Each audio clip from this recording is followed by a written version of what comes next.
दूसरी बात ये कहूँगा कि आज कृष्ण जन्माष्टमी है, उसके उपलक्ष्य में मैं सबको बधाई देता हूँ। जो आपने लाठीचार्ज के बारे में बात की, इसकी जिन शब्दों में निंदा की जाए वही कम है। मैं एक बात सरकार से पूछना चाहता हूँ कि अगर आप लोगों ने मीटिंग कैबिनेट की करनी थी तो आप लोग चंडीगढ़ में भी ये मीटिंग कर सकते थे। चलो कोई बात नहीं, आप करनाल में आए, आप मालिक हो अब सारे हरियाणा के। खट्टर साहब तो करनाल में आने से आपको कौन रोक रहा था? अगर किसान, हमारा जो हक है आपका इस टाइम आपसे अपनी मांगे मनवाने का, ये तो देखो हमारे संविधान में हमें अधिकार दिया गया है पूरी जनता को, तो क्यों आप लोगों को मतलब कि पूरे करनाल को सील करके किसी को अंदर से बाहर नहीं जाने देना, बाहर से अंदर नहीं आने देना?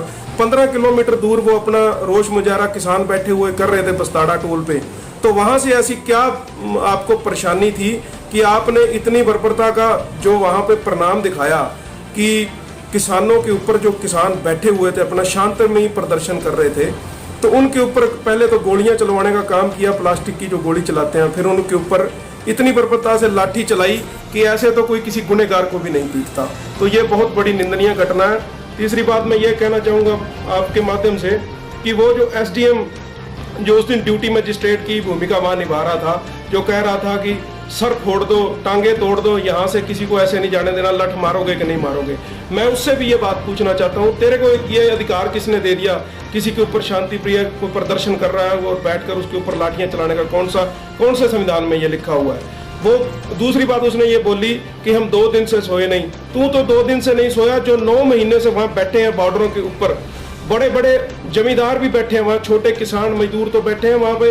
मैं जाता रहता हूँ, 250-250, 300-300 एकड़ वाले जमींदार वहाँ पर बैठे हुए हैं, जिन्होंने पूरी सर्दी वहाँ निकाली, गर्मी वहाँ निकाली, बारिश वहाँ निकाली।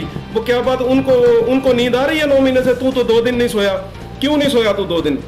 ये प्रशासन की जिम्मेवारी बनती है और पुलिस की जिम्मेवारी बनती है कि अपने लीडरों को, अपने आकाओं को ये बात कह दें कि वहाँ पर लोग बहुत गुस्से में हैं, आपके साथ वहाँ विरोध करेंगे आपका, तो आप चंडीगढ़ में बैठ के अपनी मीटिंग करो, ना कि करनाल में आकर के करो। उस दिन एक और बड़ी घटना हुई, जो गोदी मीडिया है उसने दबाने का काम किया।